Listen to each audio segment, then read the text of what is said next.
Assalamualaikum and good morning to all of you. It's me Afda Bibi and today I discuss about outcome of glycolysis, electron transport chain and TCA cycle. सबसे पहले हम बात करेंगे outcome of glycolysis के बारे में. What is glycolysis? Glycolysis cellular respiration का पहला स्टेप है. ये सेल के साइटोप्लाज्म में होती है. इसमें एक ग्लूकोज टूट कर दो पायरुवेट बनाता है. इस प्रोसेस में ऑक्सीजन की ज़रूरत नहीं होती, इसलिए ये एनारोबिक प्रोसेस होता है.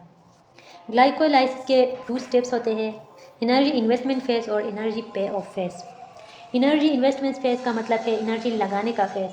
इस फेज में सेल ग्लूकोज को बनाने के लिए थोड़ी सी एनर्जी इन्वेस्ट करता है. यहाँ 2 ATP मॉलिक्यूल्स लगते हैं, यानी सेल एनर्जी खर्च होता है. सिंपल हम ये बोले कि ग्लूकोज को एक्टिवेट करने के लिए 2 ATP यूज़ होती है. ये ग्लूकोज फॉस्फोराइलेटेड हो जाता है और फ्रक्टोज 1,6 बाईफॉस्फेट बनता है. ये मॉलिक्यूल फिर टूट कर 2 ट्रायोस शुगर में बदल जाता है. उसके बाद एनर्जी पे ऑफ फेज. एनर्जी पे ऑफ फेज का मतलब है एनर्जी मिलता है या फिर एनर्जी हासिल करने वाला फेज. इस फेज में ये 3 कार्बन मॉलिक्यूल्स और स्टेप्स से गुजरते हैं जहां एनर्जी रिलीज होती है. यहाँ 4 ATP बनते हैं सबस्ट्रेट लेवल फॉस्फोराइलेशन से. 2 NADH मॉलिक्यूल्स बनते हैं और 2 पायरुवेट मॉलिक्यूल्स बनकर ग्लाइकोलाइसिस कंप्लीट होती है. उसके बाद pyruvate with oxygen and without oxygen. अगर ऑक्सीजन हो तो पायरुवेट क्रेब्स साइकिल में चला जाता है और ज़्यादा एनर्जी देता है.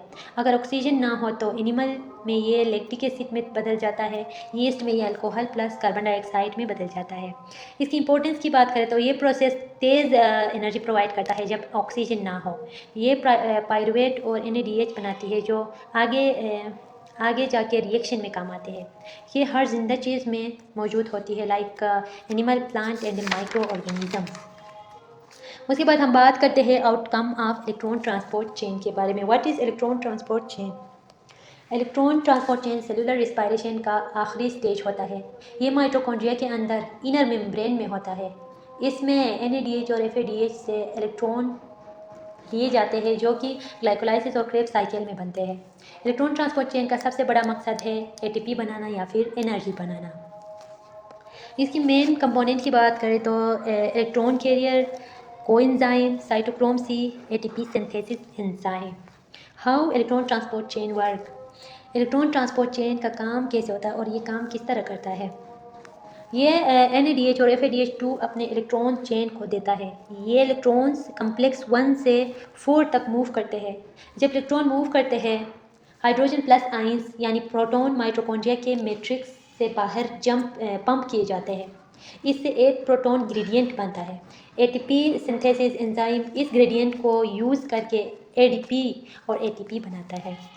Role of oxygen. अब इलेक्ट्रॉन ट्रांसपोर्ट चेन में ऑक्सीजन का क्या रोल है? ऑक्सीजन इलेक्ट्रॉन ट्रांसपोर्ट चेन में आखिरी इलेक्ट्रॉन एक्सेप्टर होता है.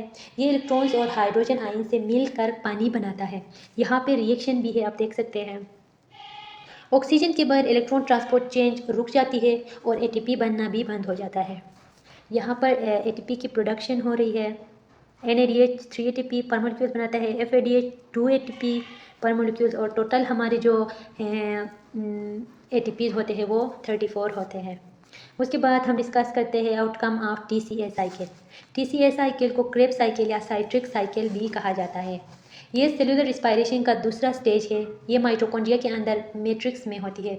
इसका सबसे बड़ा मकसद है एसिटाइल को ए में मौजूद एनर्जी को ATP, NADH और FADH की सूरत में रिलीज़ करना. स्टार्टिंग पॉइंट की बात करें तो साइकिल की स्टार्टिंग तब होती है जब एसिटाइल को ए ऑक्सिलो एसीटेट 4 कार्बन के साथ मिलकर साइट्रेट यानी 6 कार्बन बनाता है. बाद में बहुत सारे केमिकल स्टेप के ज़रिए साइट्रेट दोबारा ऑक्सिलोस्टेट में बदल जाता है, तब्दील हो जाता है और साइकिल फिर से शुरू हो सकती है. उसके बाद यहाँ कुछ मेन स्टेप्स है. उसके बाद प्रोडक्ट्स पर ग्लूकोज मॉलिक्यूल्स है. उसके बाद इंपॉर्टेंस की बात करें तो ये NADH और FADH बनाता है जो इलेक्ट्रॉन ट्रांसपोर्ट चेन में एनर्जी बनाते हैं. ये कार्बन डाइऑक्साइड बनाता है जो वेस्ट प्रोडक्ट है. ये ATP बनाता है जो सीधा सेल की एनर्जी होती है. ये प्रोटीन और फैट मेटाबॉलिज्म से भी जुड़ा हुआ होता है.